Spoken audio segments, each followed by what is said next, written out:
কিন্তু এই বছরই আসবে, এই বছরে আর হবে না, আর তো সময় মাত্র আছে, কত আর তো 4 মাস 5 মাস আছেই। তো হ্যাঁ, এই বছরেই আসবে, এই বছরেই আসবেন উনি। তফসিল তো আশা করি নভেম্বরেতে ঘোষণা হবে, অথবা মানে যে কোনো সময় এই বছরেই তো ঘোষণা হবে।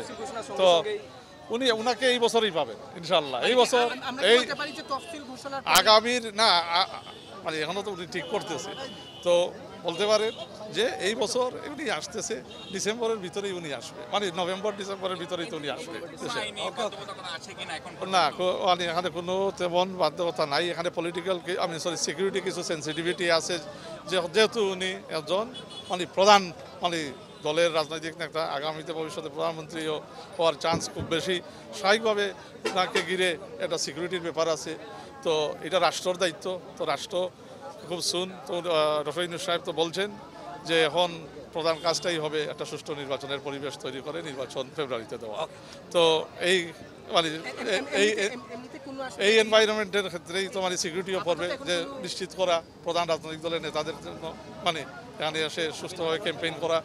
তো মানে পরিস্থিতি আশা করি আগামী 4-5 মাসের ভিতরে এটা হয়ে যাবে।